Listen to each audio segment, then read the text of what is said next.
우리는 보이지 않는 감옥에 갇혀 있다. 철창도 교도관도 없지만 우리는 이 감옥에서 나가지 못한다. 자신이 수감자라는 것을 모르기 때문이다. 우린 감옥 바깥으로 나가지 않고 바깥이 어떻게 생긴지 상상하지 못한다. 이 감옥의 이름은 세계관이다. 많은 사람이 세계관이라는 것을 대수롭지 않게 여긴다. 그러나 우린 특정 세계관 안에서 탄생하고 성장하며 죽는다.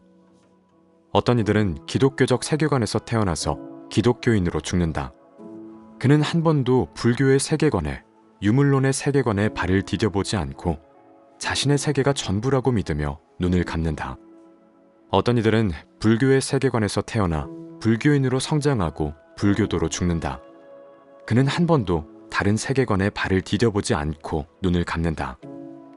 어떤 이들은 유물론자로, 어떤 이들은 허무주의자로 태어나서 죽는다.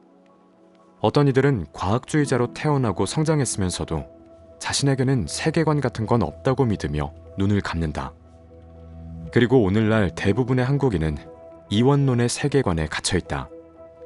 이원론은 인간과 자연을 주체와 대상으로 나눔으로써 인간이 자연을 개발하고 변형하는 것에 정당성을 부여했다. 오늘날 물질적 풍요는 인간과 자연을 엄격하게 분리한 이원론적 사고에 빚지고 있다. 그러나 대상으로 규정된 것에는 억압과 폭력이 가해졌다. 산업화를 거치며 자연은 파괴되었고 식민지 동양은 유린되었으며 여성은 오랜 시간 억압받았고 이성에 대비되는 감정과 욕망은 불결한 것으로 낙인 찍혀왔다. 우리가 눈앞의 세계가 실제한다고 믿는 것도, 자신이 죽은 이후에도 세계가 존속할 것이라고 믿는 것도, 그러니 나의 인생이라는 것이 덧없고 허무하다고 느끼는 것도 모두 자아와 세계를 나누는 이원론에 기반한 사유의 흔적이다. 내면이 보이지 않는다고 그 안을 들여다볼 생각은 하지 못하고 타인의 말에 휘둘리게 되는 것도 이원론이라는 세계관에 갇혀있기 때문이다. 지적 대화를 위한 넓고 얕은 지식 제로는 말합니다. 보이지 않는 감옥에서 나오라고, 넓은 세상을 같이 여행하자고. 우리가 발딛고 있는 수많은 세계관 중 가장 근원적인 것이 일원론과 이원론입니다. 지난 1편 영상에서 소개한 것처럼 동양의 철학적 사유는 일원론으로 시작되었습니다. 반면 서양의 철학적 사유는 이원론으로 시작되었기에 자연을 관찰하고 기술을 개발하며 빠른 성장이 가능했습니다. 지대넓이앗 제로를 통해 우리가 가지고 있는 세계관의 기원을 살펴봅시다. 최 사장의 말을 계속 들어볼게요.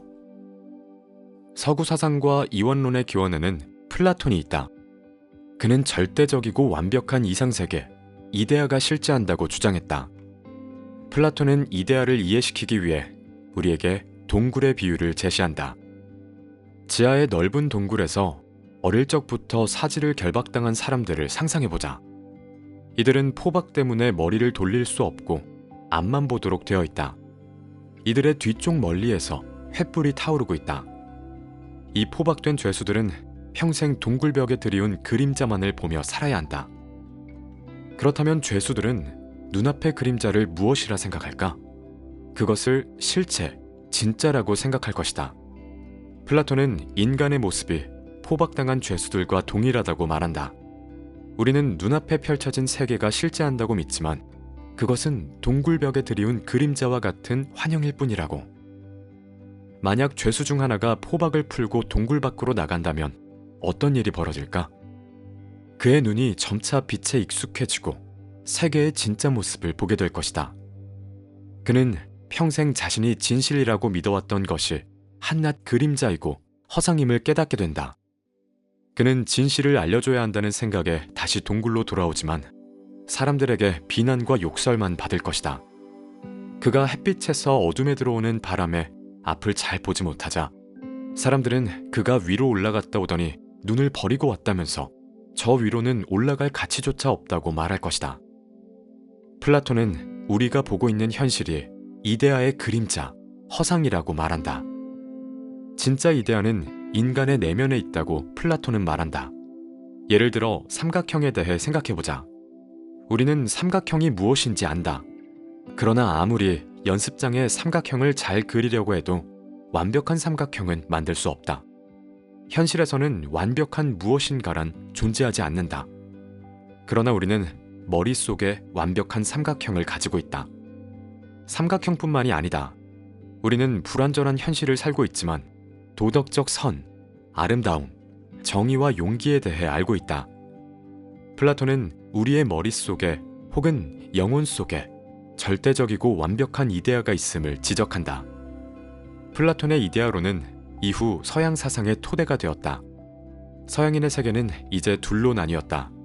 완벽한 이데아와 불완전한 현실의 세계로.